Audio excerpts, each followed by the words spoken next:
Palakpak kay Lord. Amen. Sa panahon po natin ngayon, ang commitment po ay bihira na lang.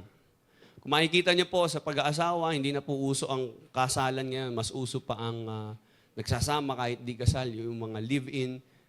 Hindi na uso ang commitment ngayon. Gusto ng tao, no strings attached. No? Kaya po, dahil sa panahon natin, hindi na uso ang commitment, no? Marami ng mga bagay na pwede mong salihan at the same time pwede ka umalis kahit kailan mo gusto. Hindi tayo dapat magulat na minsan kahit po sa church ay hindi na po priority na maraming tao ang pagiging miyembro ng simbahan. Kaya po mapapansin natin, hindi na po nakakagulat kung bakit ang daming mga tao o mga Kristiyano na palipat-lipat ng church. Hindi sila nagsasabit, meron talagang mga tao na yung walang permanent church kung tawagin. May mga nagkaroon ng disagreements, ng conflicts, kaya sila umalis ng church. Pero meron mga tao talaga na hindi nagko-commit sa church. No? Ayaw nilang magpasakop, ayaw nilang magkaroon ng commitment sa mga elders, ayaw nilang magkaroon ng commitment sa grupo ng mga mananampalataya.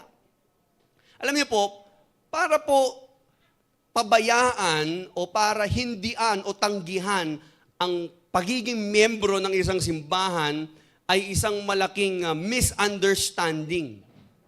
No? Lalo na po sa responsibilidad ng isang believer, lalo na bilang Kristiyano, tayo po ay may responsibilidad sa katawan ni Kristo. Kasi the moment na na-born again ka, naging bahagi ka na ng katawan ni Kristo. Okay? At minsan, nasasayang po at namimiss ng isang Christian ang napakaraming blessing at mga opportunities na matatagpuan niya sa commitment sa isang local church. Kaya napakahalaga po na maintindihan ng lahat ng Kristiyano ano ba ang ibig sabihin ng church membership at bakit ito mahalaga. At yan po pag-uusapan natin. Ang title ng ating message is Church Membership. Everybody say Church Membership. Yeah. According po kay Joshua Harris, one of the best-selling author, siya po ang nagsulat ng sikat na libro na I Kissed Dating Goodbye. Sa kanya pong isa pang libro na Stop Dating the Church, sabi niya po, mayroon daw pong dalawang klase ng tao sa simbahan. Mayroon daw pong tinatawag na church dater, no, at church member. Yung isa, church dater, kumbaga parang sumasama lang, at yung isang miyembro, minsan, ang tawag doon, bahagi talaga siya. Iba kasi yung uma-attend ka sa church, iba yung member ka nung church na yon. Okay, nakuha po ba natin? Malaki po ang difference niya. So according sa kanyang book na Stop Dating the Church, ang isang church dater po, ito daw po yung mga tao na ine-enjoy nila ang social benefits ng church.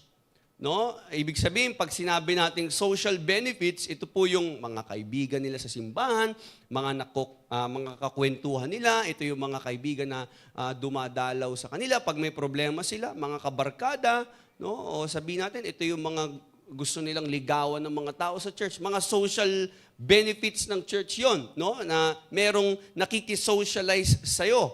No? Ang tawag po doon ay isang church dater at yung mga tao na yon, ine-enjoy nila ang social benefits, sumasama sila sa simbahan, but they refuse, no? Or they ignore the responsibility that came with real commitment. Ibig sabihin, itong mga church dater na ito, hindi sila interesado na mag-settle sa isang local church. No, ito makikita mo, maraming mga Christians na they call themselves Christians, they profess their faith, pero every Sunday, nandun siya sa isang church na yon. Maya-maya, nandun na naman siya sa isang church. Nasa Jomsi siya, nandun siya sa Victory, nandun siya sa CCF. Ang dami niya pong church, no? So, marami siyang inaatinan. So, sa kanya, para lang siyang nakikipag-date sa church. No? Nakikipag-date lang. No? Tawag doon church dater. And kung titingnan mo, it may appear na merong siyang commitment sa church, mukha lang kasi lagi naman siya nasa church din, hindi naman siya nawawala. Yun nga lang, pagka sinabihan siya, halimbawa parang parang isang babae, o sinabihan ng lalaki, mahal na mahal kita, tara, punta tayo dito, at mag-date tayo dito, mag-travel tayo dito. Tapos sasabihin ng babae, kailan mo ba ako papakasalan?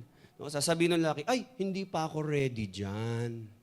No, okay na muna tayong ganito. Di ba? Date lang. So minsan, may mga ganun ding mga church member na, bakit hindi ka pa maging official member ng Jomsi Church na dito ka na talaga mag-commit ng buhay mo? Ay, hindi, mas gusto ko pa. No, I like to keep my options open. Gusto ko marami pa ako napupuntahan. No? So ganun. No? Nangyayari, palipat-lipat siya. Wala siyang permanent at talaga hindi siya nagsisettle down. Hindi pa siya handang magpakasal sa kanyang church. No? Kasi minsan ang mga tao na ganito ay natatakot na matali, no? Natatakot sa responsibility, natatakot silang masakal sila masyado. So ang gagawin niya, attend lang pag may time. No? So ang tawag pala doon sa mga ganong klaseng tao ay church dater. No? So para mas maging malinaw po ito, ano ba itong katangian ng mga church dater? So ang mga church dater pala, una, sila ay me-centered. Itong mga ganitong klaseng umaattend ng church ay me-centered. Kumbaga, sila ay pumapasok sa simbahan, nagjo-join sa church, at pagpasok niya ang kanyang mindset, ano ang mapapala ko dyan? Ano bang pwede kong makuha dyan? No, what can the church do for me? No, so that person or as a church dater, pag sinabing ko ay church dater, ang iniisip mo, anong makukuha ko dyan? Anong maibibigay sa akin na simbahan? Ano ang benefit niyan sa akin? So those people go for what they can get from the church. No? So me-centered, nakasentro sa kanilang buhay. Pangalawa, ang mga church dater ay independent. Independent sila. No? Hindi sila dumidepende sa church. Ayaw nila ng commitment. They don't want to get involved too much. Ayaw nila ng commitment sa tao. Kumbaga, gusto nila solo flight lang sila. No? So, dyan lang ako sa sulok, hindi mamaya, mawawala na ako. Psh, mga ganon. Tapos, basta mamaya, makikita nyo. So, sila yung mga independent. They don't want commitment and responsibility to a local church. No? At minsan, ito din palang mga church daters, sila din yung mga critical sa loob ng simbahan. Hindi po sinabing critical yung mamamatay na. Hindi. Pag sinabing critical, sila yung criticizer. Kumbaga sila yung judge, no? Siya yung maraming, kumbaga, mabagal sila mag-commit pero mabilis mag-criticize. No, yung mga ganyan, mga church dater yan, no? So, ang bilis nila humahanap ng mali sa church. Pero pagka pinag-commit mo, ang tagal-tagal mag-respond, mag-commit ka na dito, mag-serve ka na dito. Pag-isipan ko pa, darating tayo dyan. Pero pagdating sa hanapan ng butas, ng mali sa loob ng simbahan, sila yung nangunguna. Ang dami nila napansin. Now, ang problema kasi, we treat our church with a consumer mentality. Pag sinabi po natin consumer mentality, iniisip natin na kapag tayo ay member ng church, tayo ay mga customers. At iniisip natin, kailangan matuwa ako, mag-enjoy ako sa worship, kailangan masiyahan ako, kailangan gusto ko yung lahat na nangyayari sa loob ng simbahan. At dahil consumer mentality, ang marami sa atin, ang result, pabago-bago po tayo ng isip. So ang trato po natin sa church ay isang produkto na kapag hindi mo nagustuhan, halimbawa, tumigim ka ng chocolate o tumigim ka sa isang restaurant, ayoko na ng McDo, lipat na lang ako, KFC na ako ngayon. So parang ganun lang kabilis, no? Na parang, ayoko ng Jomsi, diretso na ako, dito na ako ngayon sa Master's Touch Ministry, shout out, no? Oh. Mabilis lumipat di ba? Walang permanent or tinatawag natin commitment sa simbahan. Kasi nga, sila ay mga church dater lang. You can take Nathan, for example. Ito, kaibigan to ni Joshua Harris na sinulat niya rin sa kanyang book. Sabi niya, yung kaibigan daw po niyang si Nathan ay sa isang linggo, ang inaatinan niyang church ay 2. For particular reasons. Kasi una, sa isang church, ang gusto niya doon, yung praise and worship. Kasi maganda tugtugan doon eh. No? Pero sa kabilang church na inaatin niya, kaya siya umaatin doon, kasi ang gusto niya doon, yung preaching. So marahil siguro doon sa unang church, ayaw niya yung preaching, no? Pero gusto niya yung praise and worship. Dito, ayaw niya yung tugtugan, pero gusto niya yung preaching. So what he would do, gagawin niya po, ay a-attend siya muna doon sa praise and worship. Ito si Nathan, magpi-praise and worship siya doon.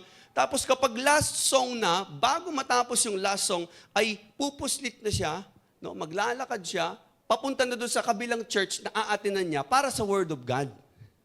No? At bago siya umattend doon, magda-drive-thru muna siya sa McDo para umuha ng cheese egg disal. Wow. Para on his way, habang naglalakad, saktong-sakto, pagdating niya doon, magsisimula pa lang yung pastor sa pagpipreach.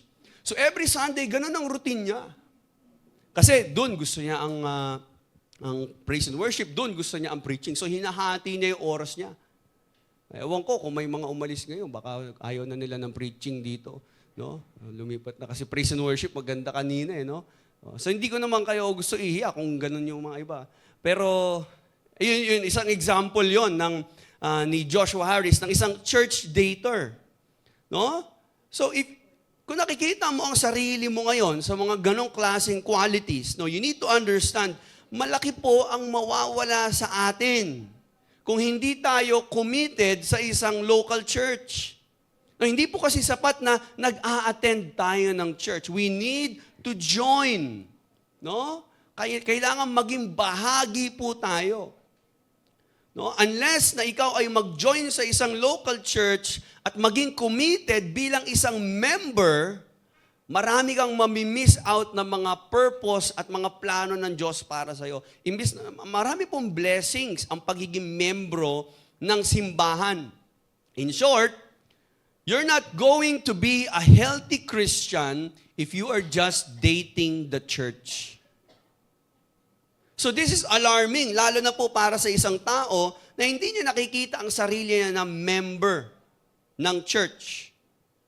Now, if you remember 2 weeks ago, pinag-usapan po natin what is church, di ba? At naintindihan po natin na ang church po ay assembly of people. Ito po ay pagtitipon-tipon ng mga tao, no, na pag-aari ni Kristo. So kaya tayo nagtitipon-tipon dito dahil tayo ay naligtas, tayo ay pag-aari ni Kristo. At ang church po, tayo, yung pagtitipon natin bilang mga tao o mga taong niligtas ng Diyos. Hindi itong building. No? Kaya pag saan ka pupunta? Sa church. Ang pupuntahan mo, yung gathering ng tao. Nakuha po ba natin? No? Just to refresh you. No? Hindi yung building. Ang tawag natin dito, worship center or church building. No? Pero yung church, tayo po yun. Sabi mo sa katabi mo, tayo pala. Okay? Parang yung mga young people, tayo pala. Iba yun eh. No, ibang tayo yun eh. Para na, tayo pala. Thank you, Pastor. Kami pala. Hindi, iba yun. Iba yun. Tayo ang church. Sabi mo, tayo ang church. Yan, shadow kayo ha. Okay. Di ba? So napag-aralan natin na ang church pala ay assembly ng tao, pagtitipon-tipon, gathering. And we also talked about the major role of church members, that we are to serve one another, we are to build the church in love. So this morning, allow me to continue my preaching about the church. So medyo nagfo-focus ako ngayon sa tinatawag na ecclesiology or yung pinaka-theology of the church or doctrine of the church. So gusto ko maintindihan natin, bakit ba may church? Ano ba ang role ko dyan? Paano ba nagfo-function yan? At bakit mahalaga ang pagiging church member? So this time, sa ating pagpapatuloy, we're going to talk about church membership and what it means. Why is it important? Bakit mahalaga na ako ay maging isang church member? Okay, so ang tema po natin ngayon, why is it necessary for Christians to be a local church member? Yan.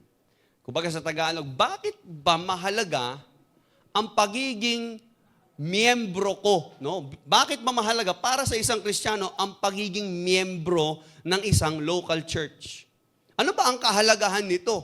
At saan ba ito galing? Pauso ba ito? Sino ba nagsimula nito? Okay? So we're going to answer that according to God's Word at the end of our preaching. Siguro mamaya bibigay ko yung summon sa inyo. Okay, so right now, ang gagawin po natin, just to give you a brief overview, I want you to open your Bibles. Gamitin natin ang ating mga Bibles ngayon kasi baka mahuli kayo, no? Or kung hindi kayo makakatch up, meron naman tayo dyan sa screen. Kasi marami tayong mga passages na titingnan just to show you why church membership is something that is biblical. No, hindi po siya standard lang ng tao or ordinance na ng tao. It's a biblical, meron tayong mga biblical evidence, no, mga scriptures. So later on, pupunta tayo ng main text natin and then susuyurin natin yung mga passages na magbibigay linaw kung bakit mahalaga ang maging miyembro. No? So, I'm gonna need your cooperation. No, gamitin natin yung mga Bibles natin. Okay lang kung sa cellphone kayo, pero huwag kayo mag-messenger. Ting! Naririnig natin yan. No? Okay, so mag-focus tayo. No? Sayang kasi. So ang gawin natin, gamitin ng mga Bibles, i-examine natin ang Scripture. Okay? So, why is it necessary? Bakit mahalaga sa mga Christian ang maging isang local church member? Punta tayo ng 1 Corinthians chapter 12, beginning with verse 12. Okay? Say amen kung nandiyan na kayo. 1 Corinthians chapter 12, beginning with verse 12. Bigyan natin ng time yung iba. Okay, verse 12. According to Apostle Paul, sabi niya po, just as a body, though one, has many parts, but all its many parts form one body. So it is with Christ, for we are all baptized by one Spirit, so as to form one body. Sabihin po natin, one body. Whether Jews or Gentiles, slave or free, and we were all given the one Spirit to drink. Even so, the body is not made up of one part, but of many. Now, if the foot should say, because I am not a hand, I do not belong to the body, it would not, for that reason, stop being part of the body. And if the ear should say, because I am not an eye, I do not belong to the body, it would not, for that reason, stop being part of the body. If the whole body were an eye, where would the sense of hearing be? If the whole body were an ear, where would the sense of smell be? But in fact, God has placed the parts in the body, every one of them, just as He wanted them to be. If they were all one part, where would the body be? As it is, there are many parts, but one body. Sabi ng verse 21, the eye cannot say to the hand, I don't need you. No? Hindi pwedeng mag-away yung mga bahagi ng katawan natin. Kasi iisa sila eh. And the head cannot say to the feet, I don't need you. Hindi kita kailangan. Hindi pwedeng sabihin ng kamay sa paa, hindi ka kawalan. Di ba? Hindi sila pwedeng magganunan. Kasi iisang katawan lang sila eh. On the contrary, those parts of the body that seem to be weaker are indispensable. Sabi, yung mga parte daw ng katawan na parang akala mo hindi mahalaga. Tulad yan, yung appendix nyo, akala hindi mahalaga yan. Pero meron palang important sa katawan natin. At namutulong pala yan sa immune system. So, minsan, yung mga weaker parts or yung mga less honorable parts ng katawan natin, parang akala natin hindi mahalaga. Pero mas mahalaga pa pala sila. No? So, yun yung point dito ni Paul. No, ang Diyos, naglagay siya ng malaking role dun sa mga hindi masyadong nakikita or obvious na part ng body. Okay? Ito maganda. Punta tayo ng verse 26. If one part suffers, every part suffers with it. If one part is honored, every part rejoices with it. Now you are the body of Christ, and each one of you is a part of it.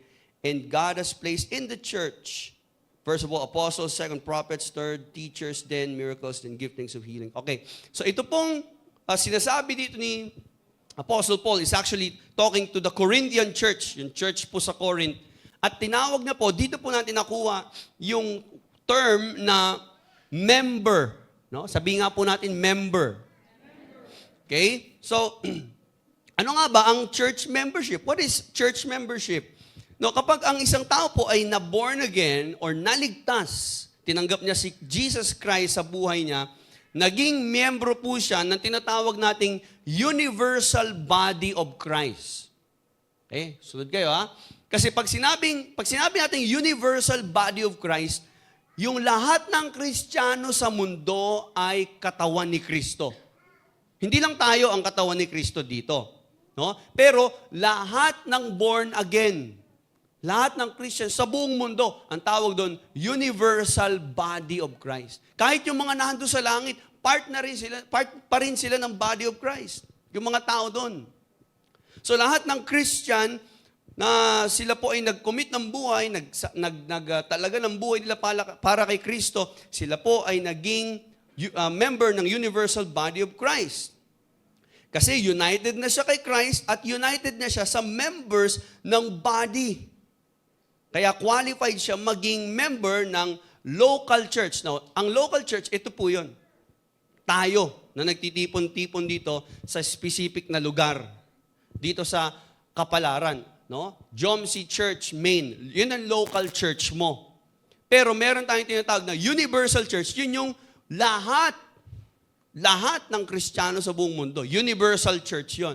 Pero itong mga Kristiyano, tayong lahat na nagtitipon-tipon dito, galing man tayo sa iba't ibang lugar, pero magkakasama tayo dito, tawag sa atin local church. Okay? So, to become a member of a church is to formally commit oneself to an identifiable local body of believers. So sabi dito, according sa definition na yan ng gracechurch.org, sabi po nila, para daw maging official member ka, para ikaw itawagin na isang formal member, ibig sabihin, kinukomit mo rin, no? Itinatalaga mo rin ang sarili mo sa isang visible na church, no? Or assembly ng mga tao. Isinasali mo ang sarili mo doon. No? You commit yourself to a local body of believers who have joined together, na nagsama-sama for specific ordained purposes. At yun na po yun, pagpupuri. So yung mga purposes ng pagsasama-sama ng church, ito po yung pagtanggap ng instruction from God's Word. Ito, kaya tayo nagtitipon-tipon ngayon because we want to listen to the Word of God. Tama po ba? No? So kasama yan sa purpose ng church. Ano pa? Serving and edifying one another through the proper use of spiritual gifts. O yan. Okay? So, halimbawa, meron kang giftings, ipinapagamit mo yan. Tinutulungan mo ma-build up ang lahat ng members ng church.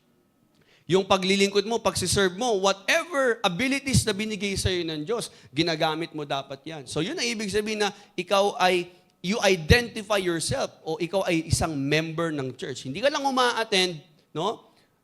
Una, inaalaw mo ang sarili mo na tumanggap ng salita ng Diyos. At ikaw ay naglilingkod sa kapwa mo mananampalataya. Ini-edify mo siya, bini-build up mo siya. Kung meron ka mga gifts na binigay sa iyo ng Diyos. You participate in the ordinances.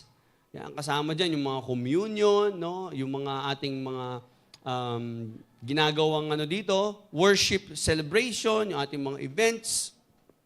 Okay? And proclaiming the gospel. You participate in evangelism. Kasama ka rin sa pagpapalaganap ng mabuting balita doon sa mga taong hindi pa nabuborn again.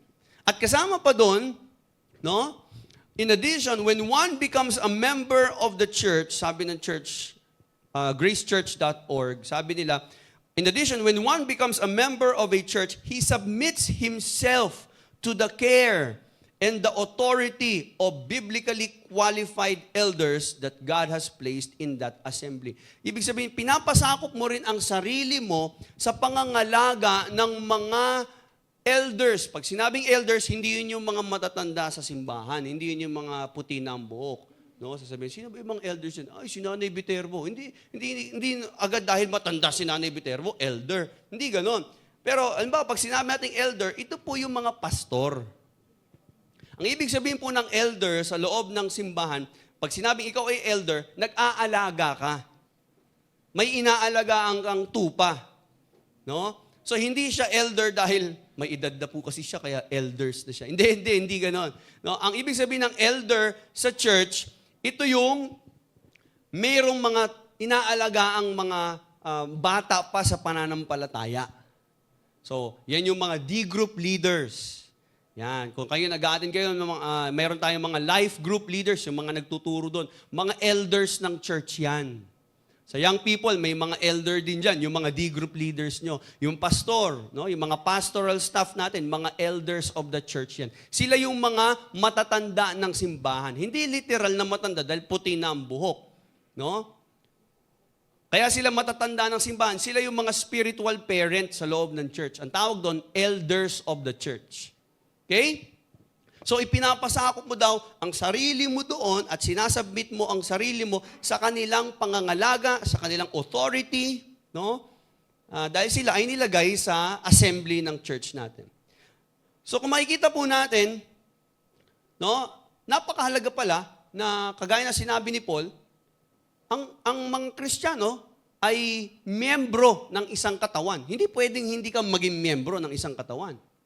Pero bakit mahalaga na meron kang specific local church? Pastor, pwede naman siguro, dito ako atin ngayon sa Victory. Next week, atin naman ako sa CCF. Next week, atin naman ako sa JIL. Next week, dyan naman ako sa inyo. Kahit saan. No? At least,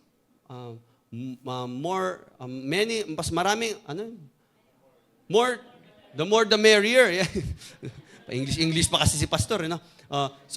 Mas maraming choices, mas maraming chances of winning, mas maraming ligtas points kasi mas marami siya na atin na church. Ganun ba yun? Hindi ganun yun. No, you need to be committed to a local church. Okay? So yun na sinasabi ni Paul. Kasi hindi ka pwedeng, hindi mo pwedeng i-express ang sarili mo at magampanan ang pagiging bahagi mo sa katawan ni Kristo kung wala ka sa local church. Mamaya, pag-aaralan natin yan, ano yung basehan. So, ngayon, bibigay ko po yung ating main message, no? Balik tayo sa tanong natin, why is it necessary for Christians to be a local church member? Bakit mahalaga na maging miyembro ang lahat ng mga Kristiyano ng isang local church? Ito po yung sagot natin. Kasi po, church membership identifies us with Christ and unifies us to His body. Yan. Yan yung sinasabi ni Paul, no? Basahin natin sabay-sabay. No? Ito. 1, 2, 3, go. Church membership identifies us with Christ and unifies us with His body. So, ang pagiging miyembro ng simbahan ay nagpapakita ng ating pakikipag-isa kay Kristo at sa Kanyang katawan. Kapag hinahayaan mo ang sarili mo at you join a local church, no, sumasali ka at gusto mo maging miyembro ng isang local church, ang nangyayari po, you identify yourself with Christ. Okay? Kagaya nga ng sinabi ko kanina, yung idea ng pagiging member ay nanggaling po kay Apostle Paul, doon sa text na binasa natin. Dinescribe niya po ang church bilang body. At lahat daw po, sa body na ito, ay member. Doon natin nakuha yung term na member. Ginamit ni Paul yun. Member ng katawan. So, halimbawa, parang ang analogy niya, yung katawan mo. Yung tenga mo, nakakonect yan dyan. Member yan dyan. Hindi naman pwede ang makikinig ng chismisan, yung ilong. Nakakamoy akong chismis. Hindi naman, di ba? Nakikinig ka ng chismis eh. Diba? Hindi naman pwede yung kamay mo ang maglalakad. Although, siyempre, iba kaya yon, di ba? Ako, di ko kaya yon. Hindi naman pwedeng yung mata mo yung susubuan mo. So, may mga role sila, member sila ng isang katawan. Sabi ni Paul, ganun. No? So, hindi man natin makita yung word na church member, pero dahil sa ginamit ni Paul na analogy or illustration, hinalintulad niya to sa katawan, ngayon, meron tayong term, doon natin nakuha yung word na church membership. So now you are the body of Christ, sabi niya, and individually members of it. 1 Corinthians 12:27. Body of Christ na kayo. Ang tinutukoy niya doon, yung Corinthian church. So ito ay local church sa Corinth Sabi niya, kayo ay mga katawan na ni Kristo. At individually, bahagi kayo. Pero isa lang kayong katawan. Okay? Kaya napakaganda. Mapapansin nyo, bakit ginamit ni Paul yon? Itong kasing katawan, yung bawat member ng katawan natin, nakaasa sila sa lahat ng bahagi. They all depend on one another. Tama ba? Hindi mapapakain ang buong katawan kung hindi nila kailangan at hindi nila papansinin si kamay. Diba? Kasi si kamay ang magluluto. Yan ang, pag nakakalam na yung sikmura mo, kumakalam na, yung kamay mo magluluto, yung paa mo ang pupunta sa palengke, para mamalengke, bibili, ikaw ang kukuha doon ng mga 1 kilong baboy, di ba? O, yung kamay mo, yung gumagana, di ba? Hindi naman yung bituka mo eh. So, kailangan ng bituka mo na, nagugutom na siya, kailangan niya si kamay. Tama ba? O pagkakain na, paano mapupunta yung nutrients? Kailangan padaaning kay bibig. At ida-digest ngayon. At gagawin niya itong nutrients. Protein. Gagawin niyang calories. Di ba? So, lahat sila, kailangan nilang isa't isa. Yung katawan mo, lahat ng bahagi ng katawan mo, kailangan nilang isa't isa. Pag nasugat yung kamay mo, sino gagamot? Yung kabilang kamay mo, di ba? Hindi ka magmamakawa. Please, gamutin mo na ito si kaibigan mo. Sige na. May sugat eh. Kaya ka. Di ba? Hindi man gumaganon yung kamay mo eh. Nakadepende sila. Kasi pagka napabayaan ang buong katawan, damay siya. Kaya nga sabi ni Paul, kapag nagsasuffer ang isang member, nagsasuffer ang buong katawan. Tama ba? Pag nagkaroon ng kidney failure, ng heart failure, isang member lang ang may sakit, isang member lang ang nag-fail, damay ang buong katawan. Okay? Pag nauntog ka, di ba nahihilo ka, di ka makatayo, damay ang buong katawan mo. Pag masakit ang ulo mo dahil walang pera, damay yung buong katawan, di ba? Walang pera, hilo ko Kailangan ko ng pera, Brad.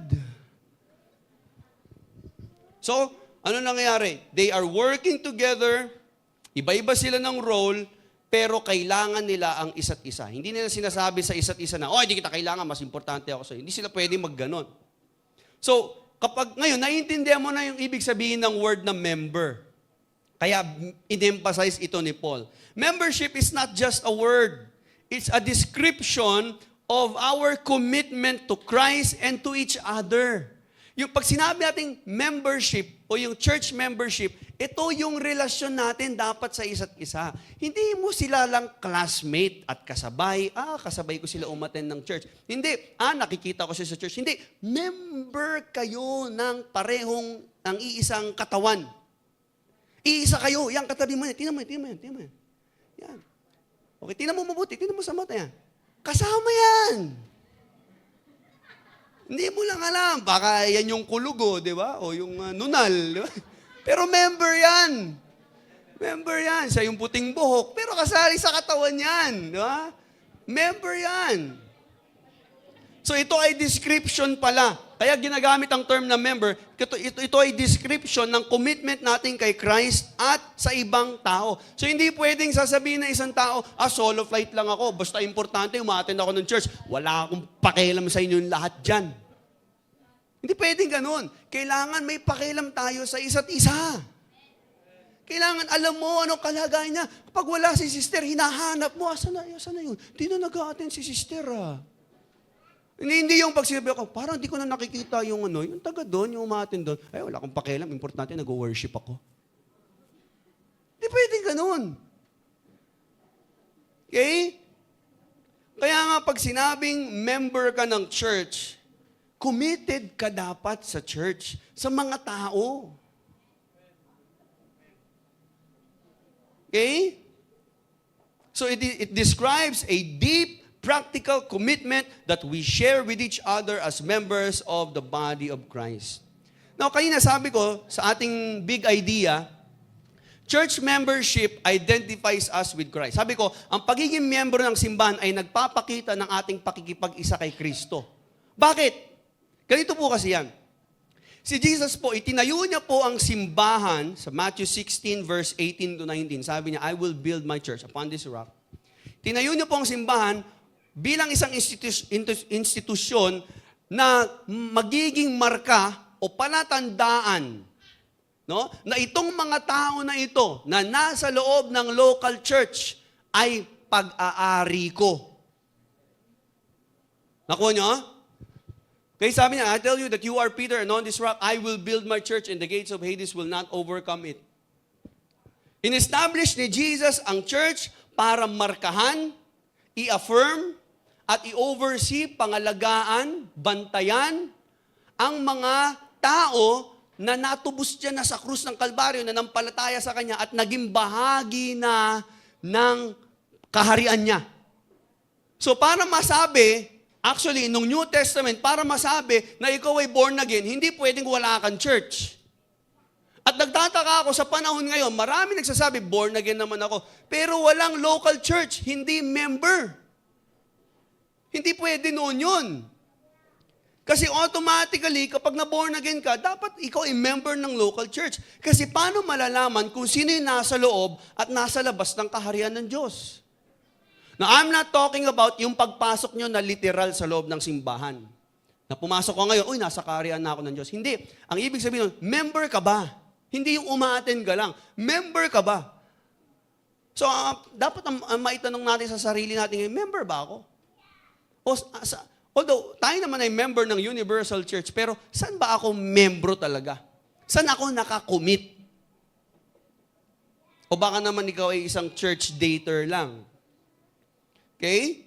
So, Jesus established the church para ideklara sa publiko, sa buong mundo, yung mga tao, at i-display niya, sinasabi niya, gusto niyo malaman kung sino yung mga taong nasa kaharian ko? Ayan o, tingnan niyo yung local church sa Kapalaran. Meron dyan mga tao na nasa loob ng kaharian ko.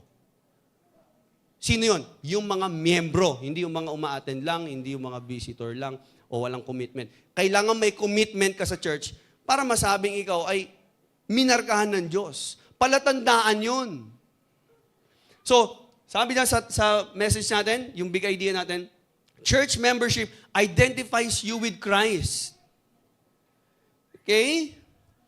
So, Jesus wants the world to know who belongs to Him and who doesn't. Tingnan natin ang Ephesians chapter 3, verse 10. Mababasa natin dito. Paki-flash nga, please. Mabilisan lang. His intent was that now through the church, everybody say church, the manifold wisdom of God should be made known to the rulers and authorities in the heavenly realms. So ang gagamitin ng Diyos para ipangaral ang kanyang good news, ang kanyang wisdom, ang kanyang mabuting balita is the church. Kailangan member ka ng church para masabing ikaw ay pag-aari ni Kristo. Okay? Kailangan makita ng mundo publicly na tayo, ina-identify natin ang ating sarili kasama ng mga tao. Papansinin niyo po, nagkaroon pa ng marcha kahapon ang mga members ng LGBT community just to show that they are part of the community. Nakuha niyo yung idea? Nagmarcha sila doon, oh. Oh, may celebration sila. No, may speech pa yung mga sikat na mga artista na member ng kanilang community. They are proud. They want to identify themselves na parte kami ng LGBTQ. Bahagi kami nito, kasali kami dito. Tingnan nyo kami, magkakasama kami, nagpa-participate kami. Pag may event, nandiyan kami. Ganito kami kalakas, pupunuin namin ang circle. Di ba? Umulan. Di uwi kayo. Nakuha nyo? Kaya nga, may church din. Ang church po, yun ang purpose na kailangan ikaw maging proud ka, i-identify mo ang sarili mo na, ako, membro ko ng simbahan na yan. Diyan ako uma-attend. At hindi mo lang sasabihin yun, ipapakita mo yun na ikaw ay active dyan, gumagalaw ka dyan, kasali ka dyan. Hindi yung attend ka lang ng church, andun ka ng Sunday, tapos pag-alis mo, wala na. Hindi. You identify yourself. You commit yourself. Kasi para malaman ng tao na, ito. Yung mga tao na miyembro ng simbahan na yan, they belong to Christ. Kasi titingnan yan eh. Kaya kapag may mga tao na nag-claim na ako, Born again din ako. Kasali ako sa Universal Church. Kaya pag sinabi ng isang tao na, oo, kasali ako sa Universal Church, sa lahat ng mga mananampalataya, pero hindi siya member ng local church, nire-reject nila yung plano ni Christ para sa kanyang church. Kasi ang intention, ang gusto po ni Jesus mangyari, ay markahan ang mga tao. Maging visible ang mga tao. Maging public group sila. Makita ng mga tao na nagsasama-sama tayo. Makita nila na nag-gather tayo, nagkakainan tayo, nagtitipon-tipon tayo, sama-sama tayo nag-worship, nag-aaral ng salita ng Diyos, dumalago, binibuild natin ang isa't isa, ini-encourage natin ang isa't isa. Okay? So, ito po ang ibig sabihin ng pagsali sa mga local churches. So, tatanungin mo ulit, member na ba ako? Kasi sa mga ibang churches po, sa totoo lang, which I find interesting. And I pray, makonsider natin ito. Sa ibang churches po, meron silang official membership. Nagsa-sign up talaga ang mga tao na gustong maging member ng church. Sa ibang church, may ganyan sila. Sa atin dito, hindi natin siya ginagawa pa. Pero, I think, pwede natin siguro i-reconsider yon. No? So, meron kang agreement, meron kang, siyempre, may ituturo sa'yo. No, mamaya, pag-aaralan din natin, paano ba masabing member ka ng church? No? So, iba ito sa iba ito sa concept na member ka ng isang club. No? Member ako ng golf club, o member ako ng riders club, o member ako ng grupo na yan, o ng fraternity na yan. Hindi, doon kasi, kaya ka sumasali doon kasi may gusto ka mapala. Tama? Nakuha nyo? Kaya ka sumasali doon kasi may benefits yung pagiging member. Sa church, hindi. Kaya ka sumasali kasi meron kang role. Hindi ka sumasali na may consumer mentality na ano mapapala ko niya pag nag-member ako. O pag nag-member ako sa gym na yun, may discount. Sige, sali ako dyan. Hindi ganon ang church membership. Ang church membership, kaya ka sumasali dito kasi naiintindihan mo na merong ipapagawa ang Diyos sa'yo sa loob ng local church, sa body niya. At imbis na ang iisipin mo, ano ba ang makukuha ko dyan? Ang iisipin mo, ano ang pwede kong ibigay? Ano ang pwede kong iambag? Ano ang pwede kong maitulong? Kasi katawang ka eh. Diba? Hindi pwedeng sasabihin ng kamay, wala man ako napapala sa inyo eh. Ayos na nga ako.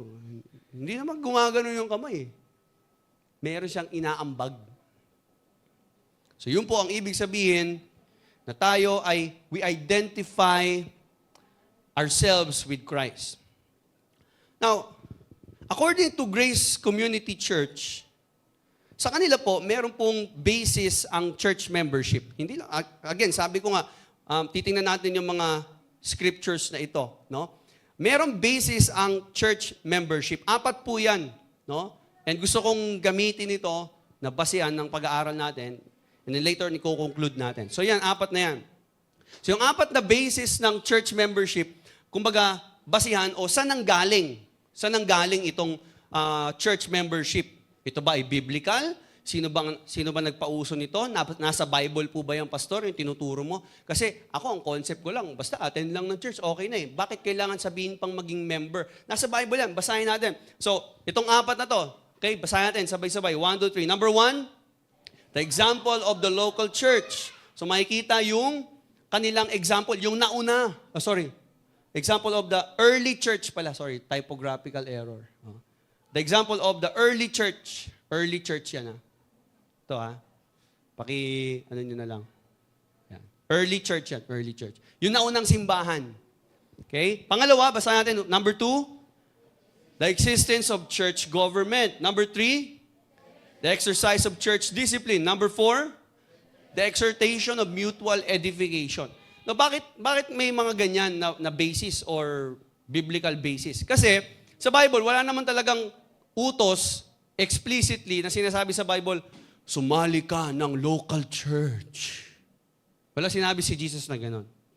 Join a local church.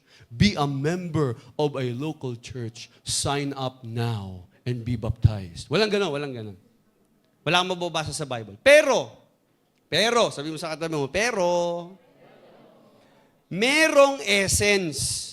Implicitly, kung oobserbahan natin ang mga simbahan noon, yun aaralin natin, merong nagpapakita at nagpapatunay na napakahalaga na ikaw ay identified as a church member. Okay? Tingnan natin yan. Number one, the example of the early church. In the early church, coming to Christ was coming to church. No? Sabi ng Grace Community Church. According sa kanilang article na basa ko.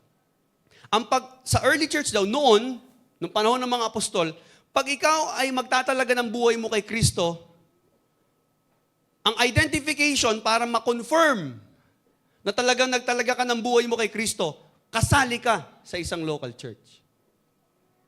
The idea na na-experience mo yung salvation without belonging to a local church, kumbaga, hindi nangyayari yun sa kanila. Hindi pwede na merong na born again na hindi sumasali ng local church. Alam niyo po, naging struggle din natin ito since nag-pandemic. Kasi nung nag-pandemic, alam niyo po, lumitaw talaga eh. Makikita mo nahati into two groups yung mga tao. Nakita nung iba, nung nag-pandemic, nang hinayang sila, nalungkot sila, kaya lalo silang na-excite bumalik sa church at magsama-sama. Yung iba naman, sa kabilang grupo naman, ito naman yung, ay, pwede pala, online na lang ako. Sige, kahit di na ako umaten. O meron na po tayong physical, face-to-face gathering. Hindi, okay na ako sa online. Ayoko sila makita eh. Hindi ko gusto yung mga katabi ko doon. Pangit yung ugali ng tao. Importante, nafe-feed pa rin ako ng Word of God. Andito pa rin ako, nakakapakinig naman din ako ng salita ng Diyos. I want to quote Pastor John MacArthur. Sabi niya po, there's no such thing as online church. Church means assembly. Pagkikita-kita, pagtitipon-tipon, pagpapanalanginan, pag-i-encourage, pagpapalakasan, pagsasama-sama para ma-build ang isa't isa. You can't do that online. Di napapansin, ang bigat, ang hirap ng struggle ng online. Minsan nga, nakakatulog ka pag naka-live ka lang eh. May kinig akong word of God yan. Tapos na yung live. Ay, sayang. Amen. Ganun ka na lang. O pag praise and worship, ano ginagawa mo? Nanonood ka ng live. No offense sa mga nasa live ngayon. Unless, syempre, iba matatanda na or malalayo kayo. No? Disclaimer lang, baka i-quote nyo ako dito. Pero kung kaya mo naman umattend ng church, tapos nag-online ka lang, ano ginagawa mo pag praise and worship? Makakanta ka ba? Ay, siya pala yung worship captain. Ay, siya Gano'n ka lang, di ba? Para ka nanonood ng TV. Walang sense of assembly. Walang sense of gathering. Hindi ka na-edify dun. Although, syempre, yung word nakakatulong, sa kanila, napakahalaga na yung mga individuals na nagrepent, na nampalataya kay Kristo, na baptize, they were added to the church. Basahin natin ng Acts chapter 2, verse 41 to 47. O, tingnan po natin, ha? Acts chapter 2. Yan ang sabi ko, gamit natin yung Bible natin. Acts 2, verse 41. Sorry, medyo matatagalan tayo. Kaya nyo pa? Medyo may 4 hours pa tayo, no? Okay. Joke lang. Okay. Verse 42. 41. Start time 41, sorry. Those who accepted his message were baptized, and about 3,000, ilan? 3,000. Tanong, sino nagbibilang? May nagbibilang. Binibilang nila yung mga nagiging membro ng church nila. Nakuha nyo? Binibilang nila. 3,000 were added to their number that day. 3,000 na tao. Ibig sabihin, alam nila yung na-born again sa hindi na-born again. Alam nila sino yung member sa hindi member. Kasi, 3,000 yung nagdag. Okay lang na tayo. 120 na tayo sa upper room nung di ba? Nagsama-sama tayo doon. 3,000. 3,120 na tayo ngayon. Wow, congratulations. Ang laki kagad. So, in short, they were counting. Tinitingnan nila. Okay, tuloy natin, verse 42. Anong ginawa nila? They devoted themselves to the apostles' teaching and to the fellowship, to the breaking of the bread, and to prayer. Verse 43, what happened? Everyone was filled with awe, and many wonders and miraculous signs were done by the apostles. May mga himalang nangyari. Verse 44. All the believers were together and had everything in common. No, kumbaga pare-pareho sila ng estado ng buhay. And then every time, verse 45, every time they would see someone in need, okay, ang gagawin nila, they would sell their possessions and goods, and they gave to anyone as he had need. Lahat ng mga may nangangailangan ng mga kapwa nila Kristiyano, at kahit mga ibang tao na nasa loob ng simbahan, nag-o-offering sila. Nagkakaroon sila ng special offering, nag-gather sila. Bebenta pa nila yung mga ari-arian nila para lang makatulong ang buong church. Alam niyo ba, ang unang-unang hospital ang nagtayo, Kristiyano. Tuloy natin, verse 46. Every day, they continued to meet together. Ang church service nila, araw-araw. Nagsawa ba sila? They continued to meet together in the temple courts. They broke bread in their homes. Nagmi-meet sila sa bahay na. And together with glad and sincere hearts. Masaya sila, nagkakasama-sama sila. Verse 47. Praising God and enjoying the favor of all the people, and the Lord added to their number daily those who were being saved. So according kay Luke, na author ng Book of Acts, merong nagre-record kung ilan yung nadadagdag sa church nila. Which means, malinaw sa kanila kung sino ang member, sino ang hindi. Kung titingnan po natin, yung mga epistles na sinulat ni Apostle Paul, in-address ito sa local churches. Except kay Philemon, kay Timothy, kay Titus, yung mga sinulatan niya, mga local assembly yon ng mga churches. Ephesians, Corinthians, Thessalonians, Colossians, mga grupo yan o mga tao na nagsasama-sama sa Corinth. Tawag doon, mga Corinthian church. Mga tao yun. Okay? So the New Testament epistles themselves demonstrate that the Lord assumed that believers would be committed to a local assembly. So ito rin ang evidence sa New Testament na meron pong list ng mga widows. Kahit mga balo, nililista nila kasi nung panahon nila, yung mga balo, kasama yan sa mga needy, mga helpless. No, yung mga babae na namatayan ng asawa, they don't have opportunity na magkaroon ng source of income, so tinutulungan nila yan. Pinapakain yan, binibigyan nila ng financial support. 1 Timothy chapter 5 verse 9. Tingnan natin. May nga sila, may qualification nga eh. Hindi pwedeng basta widow ka eh. Sabi dito, no widow may be put on the list of widows. Kita mo kahit mga balo nililista nila. Oh, bakit? Anong gagawin? Hahanapan ng AFAM? Hindi. No, kaya nila nililista yung mga widows. Kasi, sorry. Kasi, tinutulungan nila yan. O, sabi dito may listahan, may qualification. No widow may be put on the list of widows unless she is over 60, has been faithful to her husband. O, so kung halimbawa, widow siya, pero naging unfaithful naman sa asawa niya, hindi yan kasama sa tutulungan natin.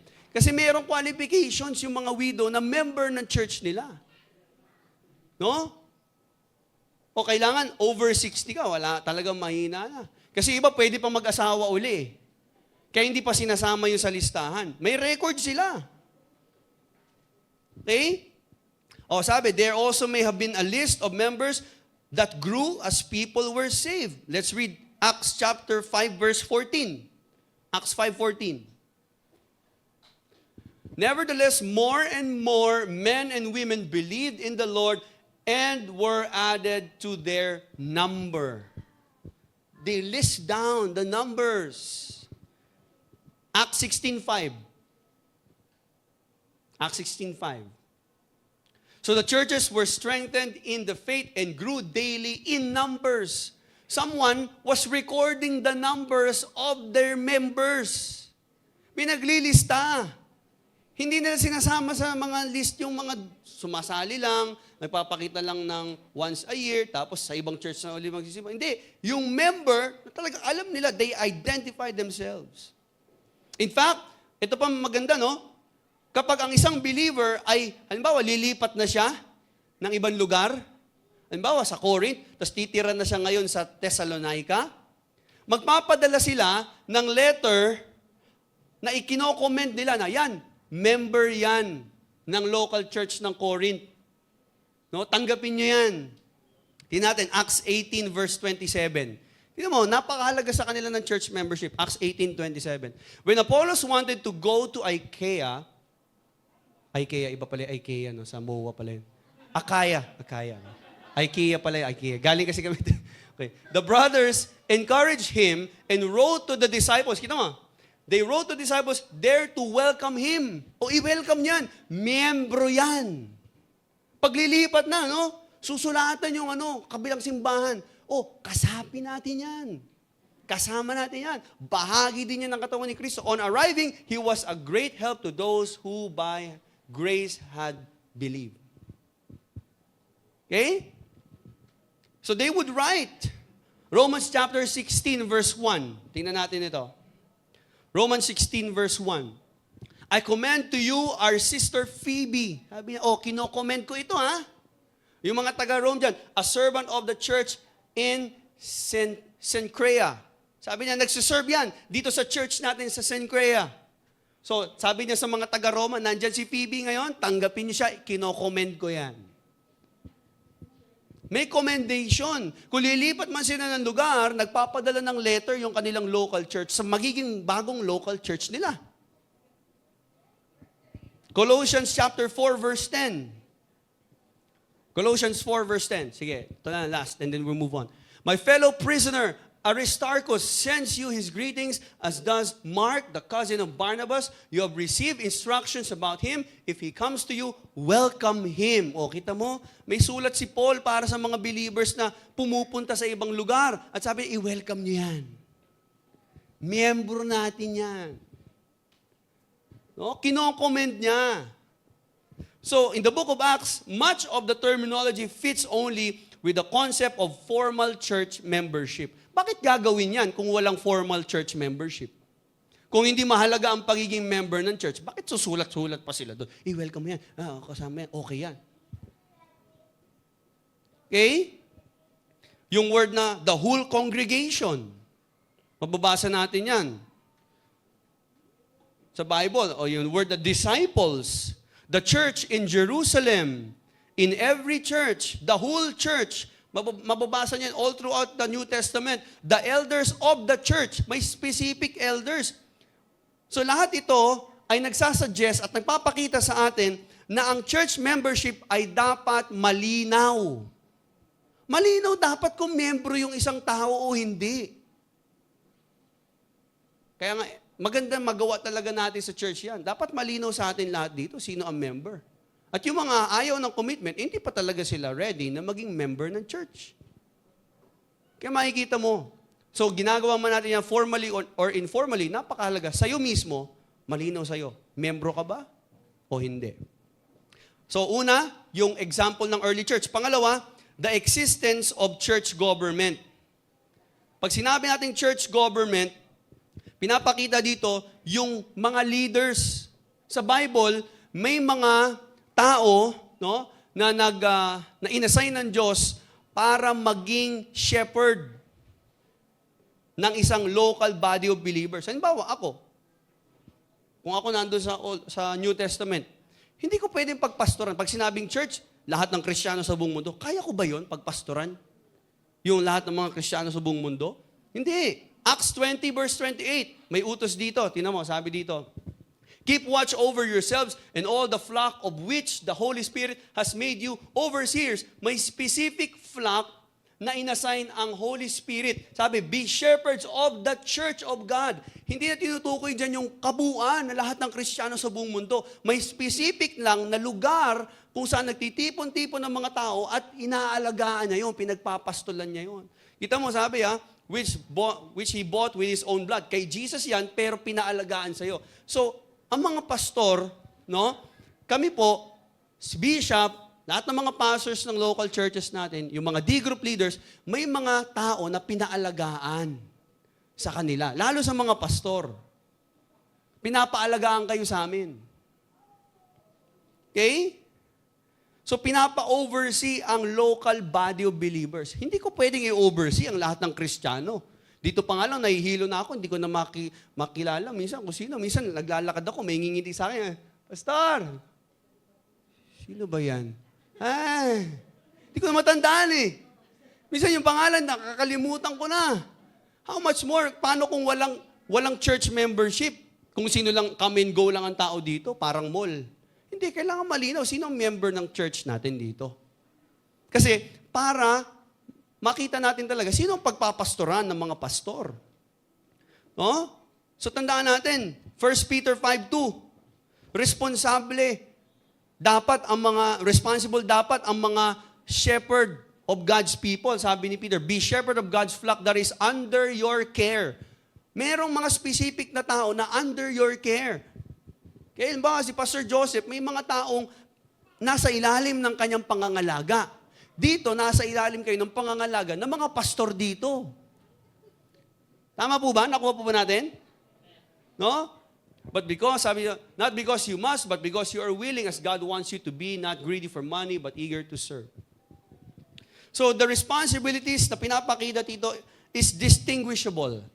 Makikita talaga natin. Kaya may responsibilidad ang mga leaders o yung mga namumuno sa simbahan, kaya may church government o tagapanguna o mga namumuno, mga pastor, mga teachers, ay dahil merong local church. Merong members talaga ng church. Duty nila yon. At ang mga elders ng church, mga pastor ng simbahan, ay responsible sa ikabubuti ng kanilang mga tupa. So, kung ang isang tao, bisita lang siya dito, mawawala, papakita ulit, mahirap pagpastoran yun.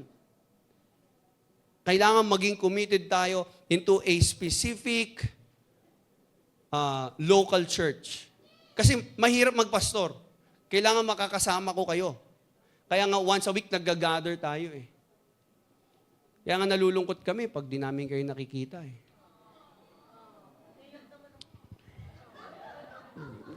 Umiyak na eh, no? Totoo, hinahanap namin kayo. Kahit si Bishop, hinahanap niya, hindi naman natin si ganito. Kaya pag nakikita namin kayo, lumalakas kami, sumasaya kami.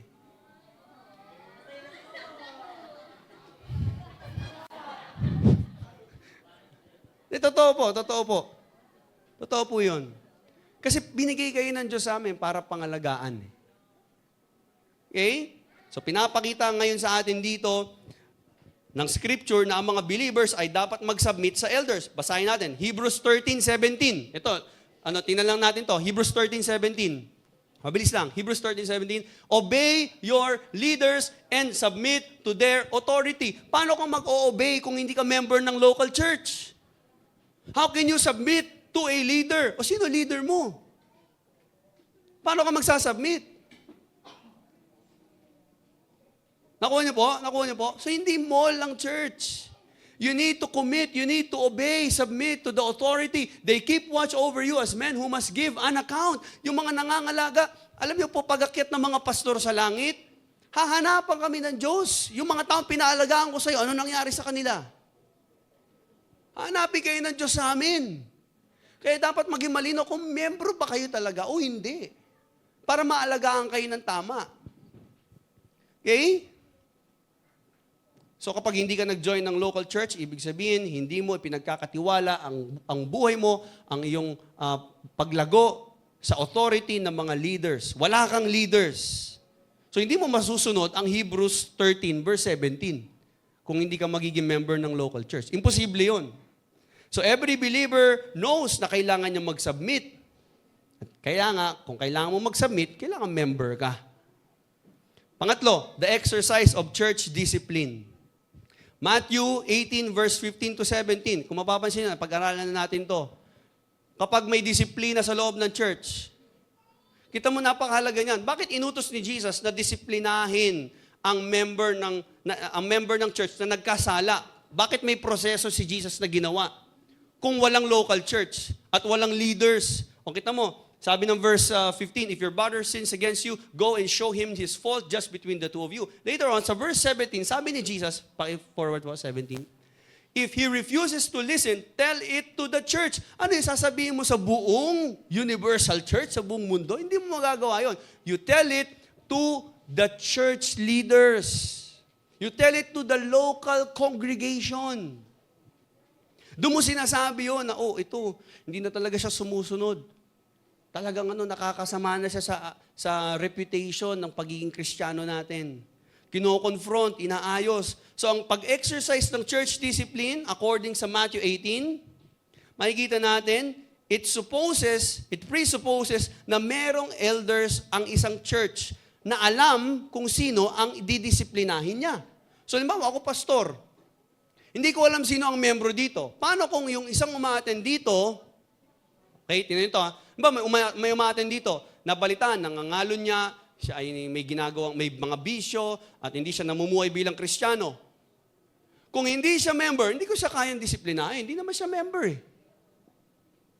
Pero kung member ka ng church, at alam kong ikaw ay member ng simbahan, pag nagkamali ka, didisiplinahin kita, pagsasabihan kita, iko-correct kita.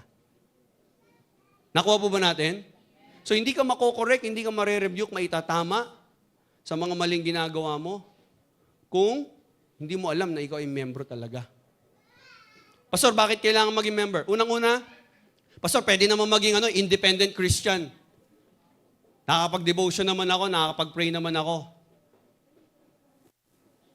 Kapatid, hindi mo pwedeng pagkatiwalaan yung sarili mo. Minsan yung sarili mo, dinadaya ka eh. Kala mo, tama pa, mali na pala. Kaya kailangan mo ng local church. Kasi may mga tao sa'yo na makakakita sa'yo at magpapaalala sa'yo, kapatid, mali yan. Huwag mo gawin yan. Hindi nakakalugod sa Diyos yan. Nakuha po ba natin? So napakahalaga nun. No? Yung mga formal members na umaattend ng fellowship ng church natin, pinapakita na ang church discipline ay para sa mga members ng church.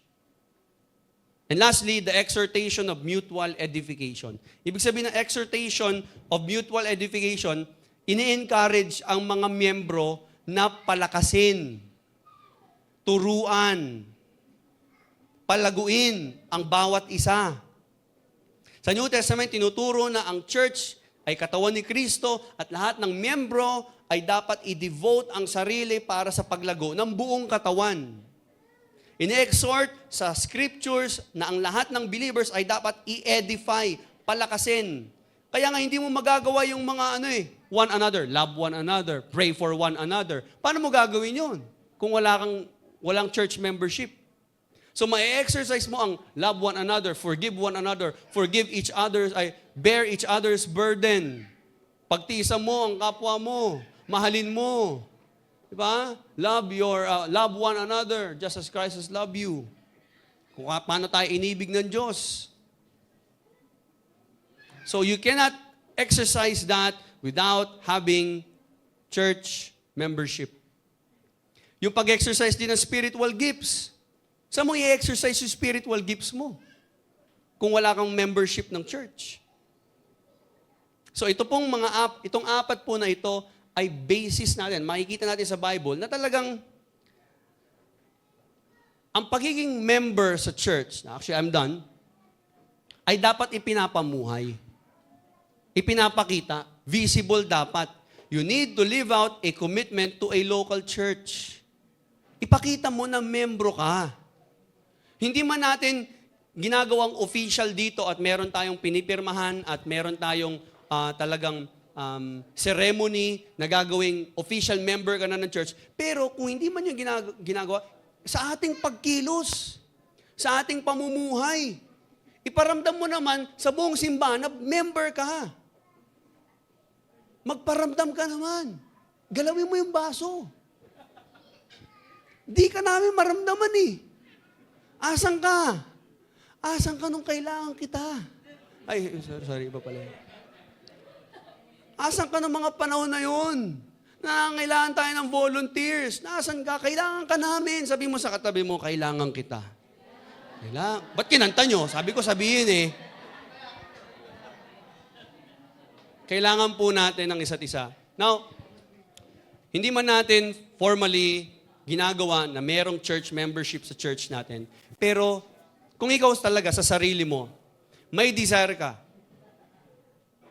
at hindi ka nahihiya na ikaw ay bahagi ng katawan ni Kristo, iparamdam mo na church member ka sa church natin. Okay? Ipamuhay natin yung commitment. Magkaroon tayo ng commitment. Magkaroon tayo ng sense of responsibility. Paalala mo ulit sa katabi, masabi mo, may responsibilidad ka. Huwag ka lang umattend. Huwag ka lang umattend. Kung member ka, may responsibilidad ka sa church. Naintindihan po ba natin? Nagkakaintindihan po ba tayo? Malinaw po ba? Ang lahat ng member ng Jomsi Church may responsibility sa church. May kalat dyan, linisin natin. May nakita kang hindi maganda, tumulong ka. Huwag kang maghanap ng problema kung hindi ka naman willing maging bahagi ng solusyon sa problema ng simbahan. Pag nakita mo yung problema sa loob ng church, maging solusyon ka. Kasi bahagi ka ng simbahan na to. Kung ano nangyayari sa simbahan na to, kung member ka talaga, damay ka. Kaya dapat may pakialam ka sa church. Kung anong pangangailangan ng simbahan. Anong kailangan ng bawat isa dito. So, paano natin malalaman na talagang tayo ay isang committed church member? Okay? How do we know? Meron tayo dito checklist. So, are you a committed church member? Here's your checklist. A, makadiyos ba ang aking pamumuhay sa komunidad? Hindi pwedeng sabihin mo maging member ka, pero hindi ka lumalakad sa kalooban ng Diyos. Hindi ka namumuhay bilang alagad ni Kristo, hindi nakikita yung Christ-like character mo. Mahirap yun. I'm not saying na kailangan maging perfecto ka. I'm not saying na kailangan hindi ka nagkakamali. Lahat ng Kristiyano na member ng church, magkakamali pa rin. Kaya nga may disiplina sa loob ng simbahan eh. Pero sinisikap mo ba na makapamuhay ng makadiyos na klase ng pamumuhay? At pag nagkakasala ka, marunong ba tayong tumanggap? Ito pa, letter B, pinapagamit ko ba ang aking mga gifts at abilities sa church ministry? Para masabing member ka, may ability ka, may talent ka, meron kang knowledge, may experience ka, kaya ko po yan. Pastor, ako na po gagawa. Pastor, baka nangangailangan kayo ng ganito. Ako na po, mag-volunteer na po ako. Nakita ko po, medyo kulang dito ng tao. Volunteer po ako. Kaya ko po yan. So, makadiyos ba ang pamumuhay? Pinapagamit mo ba ang gifts at abilities mo sa church ministry? Letter C. Next. Ako ba ay sumusuporta financially sa gawain ng Panginoon? Hindi pwede na wala tayong pakialam. Nakikita mo may needs ang church financially. Nakikita mo, kailangan ng pambilin to, kailangan ng aircon, mainit, kailangan ayusin, tabingi ito. Ikaw ba ay bahagi ng simbahan? At kasama dapat na bahagi ng simbahan yung ating resources. May pakialam tayo. Halimbawa, sarili mong bahay, nakita mong butas yung bubong, may pera ka naman, papagawa mo hindi. Papagawa mo kasi kasama ka doon sa nakatira doon. Kasama ka nung tahanan, nung pamilya na nakatira doon. Ganon din. Ano nakikita natin dito na pangangailangan? Hindi pwedeng sasabihin mo, hindi involved ang pera ko. At iisipin mo, ay, pera-pera lang dyan sa church. Hindi. Member ka at kung may pakialam ka sa church mo, hindi ka manghihinayang sa gagastusin mo kasi mahal mo simbahan mo. Hindi ka manghihinayang sa ilalabas mong pera pag may mga pledges, may mga support. Kasi you know that you are a member of the body of Christ. Kaya tutulong ka. Gagalaw ka, ipaparamdam mo, may pakialam ka sa buong katawan ni Kristo. So ikaw ba'y sumusuporta financially sa gawain ng Panginoon? Do you support the mission? Do you give to the church building? Okay, yung ating tithes and offerings para supportan yung mga workers ng church, yung mga pangangailangan ng church, yung bills natin, kasama ka ba doon? No? Ano pa? Ito, mahalaga to. Letter D. Basahin natin sabay-sabay. 1, 2, 3, go. Yan. Kung ikaw ay member, tumatanggap ka ba ng rebuke at correction? O pag ni-review ka, alis na ako dyan. Hindi ka member. Kasi kung ikaw ay totoong member, ibig sabihin, pinapaalagaan mong sarili mo. At parte ng pangangalaga ng mga leaders mo sa iyo ay yung pagtanggap mo ng rebuke at correction. Hindi yung pag ni-review ka, hindi ka napapakita. Hindi ganoon ang member ng church ng Jomsi. Dapat marunong tayo tumanggap ng rebuke at correction galing sa church leaders. Pag sinasaway ka, makinig, magpatuwid. No? Huwag magtampo kasi ibinigay mo na yung sarili mo eh. para pangalagaan ka nila eh. So pag tinuwid ka, may sinabi sa'yo, mali, huwag mong gagawin yan. Pakinggan mo. Para sa'yo yun eh. Nakuha po ba natin? O, letter E. Nagpapadisciple ba ako sa mga leaders ng church? Yan. Napakahalaga niyan. Hindi pwede sabihin mo member ka ng church, tapos ayaw mo magpa-mentor. Ayaw mo umattend ng D group, ng life group. I understand, some of you may have problems, conflicts sa schedules ninyo. But if you have time, and you know na ito ay isang bagay na importante, bibigyan mo ng oras yan. Nagpapaturo ka ba? Nagpapaalaga ka pa? Nagpapadisciple ka ba? Sa mga leaders ng church. Okay? And letter F. Faithful ba akong uma-attend sa mga fellowship at gathering ng church? Yan, napakahalaga po niyan. Dapat po, yung mga bagay na yan, gawin po nating salamin. Para masabi natin na talagang tayo ay member ng church. Huwag tayo mahiya na maging member ng church. Huwag kang masanay na maging independent Christian. Walang ganun. Huwag kang maging me-centered. Na pagpasok mo sa church, ang iniisip mo, sarili mo. Hindi. Isipin mo yung kapwa mo, yung mga kasama mo sa simbahan, paano mo sila matutulungan. Huwag ka lang maging critical. Dapat maging committed ka sa church. Dapat mas mabilis yung commitment kaysa sa pagiging mas mabilis ang commitment sa criticism. Kung mabilis ka po muna, siguraduhin mo, mabilis ka rin mag-commit sa mga gawain sa simbahan. No? Ang church, hindi po produkto na kapag nagsawa ka, papalitan mo na. Baguhin mo yung ganyang isipan, kapatid. Kailangan po mahalin natin ang simbahan. And I'm not talking about the building. I'm talking about the assembly of people. Mahalin natin ang lahat ng nandito. Nakasama natin tuwing linggo, sumasamba, nagpupuri, nag-aaral, lumalago para sa Panginoon. Malaking responsibilidad ng isang church member. Pero pag hindi ka naging church member, malaki rin ang mawawala sa'yo. Tayo po'y manalangin. Panginoon, salamat sa umaga na ito.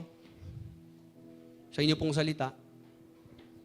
Pagpalain niyo po ang lahat ng aming po narinig na pag-aralan sa umaga na ito. Gamitin niyo po ito upang kami ay i-challenge. Himukin. Kami po, Panginoon, ay magkaroon ng conviction. Na magkaroon uli ng commitment. Kung meron man dito, Panginoon, na nawalan na ng commitment sa church na ito, i-restore mo siya. Bigyan mo siya ng desire, Panginoon, na muli, maibalik niya, Panginoon, ang kanyang commitment, ang kanyang paglilingkod. Maging malinaw po sa bawat isa ang responsibilidad at kahalagahan ng pagiging membro ng simbahan na ito. Salamat, Panginoon. Sa iyo po ang papuri sa pangalan ni Jesus. Amen. Amen.